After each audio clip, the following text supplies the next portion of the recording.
What's up, everybody? It's Walter, your favorite historian and professor. Today's date is March 12th, 2026. I don't know if you all peeped it, but right now we're in the midst of a redistricting war nationwide. And I'm going to center in here, as the title suggests, on the state of Tennessee. So almost immediately after the Supreme Court's disastrous decision in Louisiana versus Calais, most of the southern states that had any majority black Democratic congressional districts, they have essentially moved to wipe them out. Tennessee was among the first. And part of the bill to redraw that congressional district, which will split it up into 6 other congressional districts, by the way, part of that bill will eliminate the state requirement that voters be notified of changes in their polling place. That's right. It will no longer be required for the local county boards of elections, or whatever they call them in Tennessee, to notify voters that their polling place has changed. Now, if this sounds absolutely insane, you're thinking with a clear mind. That is nothing but modern day voter suppression.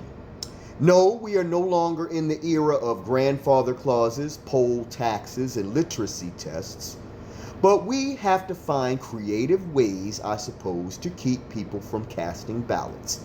And since we can't literally turn them away in the lines for being black, or again, you can't read a passage of the state constitution, we have to find ways to do it really creatively and underhandedly so that it passes legal scrutiny. It's no different than striking people from voter rolls if they haven't cast a ballot in a certain amount of years. So you might ask why the state of Tennessee has decided to do this.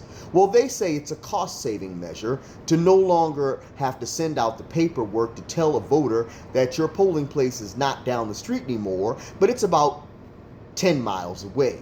I'm just giving that. I don't know where the heck the new polling place will be, but I'm just giving that as an example. Now, part of the law says the county board of elections, or again, whatever it's called down there, may notify the voter, but they're no longer required to do it as a rule. And I find this to be crazy. I mean, what is the real motive? The motive is simple. They want to make it extremely difficult, or shall we say, procedurally challenging for certain people to vote. And you can bet your bottom dollar that the vast majority of voters in that former district will have their polling places changed. And of course, they will not be notified. So when they show up to vote on election day, they're going to be told, oh, I'm sorry, sir or ma'am, but your polling place is now 6-7 miles away from here. Even though it used to be right here at this location, just a couple of blocks from your house. Now, you're going to have to travel 7 miles away from here to cast a ballot. If this is an 80, 90-year-old individual who catches the bus somewhere, 9 chances out of 10, they're going to probably just say, forget it, and go back home and not vote at all. And that's exactly what the state of Tennessee wants to happen. And most of these people are obviously black folks, given that this former district was predominantly African American. That's their intent. They want to make sure that as few black Tennesseans in that former district cast ballots. Okay? And likely this law will have far-ranging consequences throughout polling places throughout the state. But it's something they snuck in the bill that they hope nobody would notice. But I'm glad somebody peeped this and made it known, so that the people in Tennessee can be aware, well aware before election day, just where the heck their polling place is located. Because they're playing and hoping that the vast majority of black Tennesseans who will be affected by this legislation will not pay it any mind. That they will just assume, and it's a logical assumption, that their polling place is the same as it was the last time they voted. Because in most states, it's required to notify a voter of a change in polling place. I know it certainly is here in my own Maryland.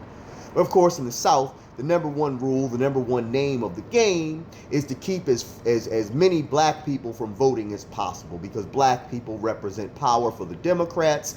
And of course, the Democratic Party is the root of all evil, according to Southern white Republicans. And so therefore, They want to keep as many black people from casting ballots, and they're probably going to be able to do that because the vast majority of folks probably aren't even aware that this was inserted in the law itself. Okay, and that's just the bottom line. That's just the reality of some stuff. I get so sick and tired of people living in this delusional, made-up world that the South is now some sort of racial paradise. It's a post-racial society. Bullskate. No, it's not. Okay?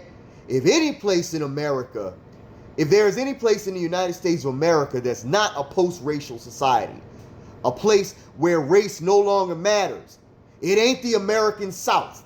Point blank, bottom line, in the story. If there is any place where race matters and will always matter, it's the American freaking South.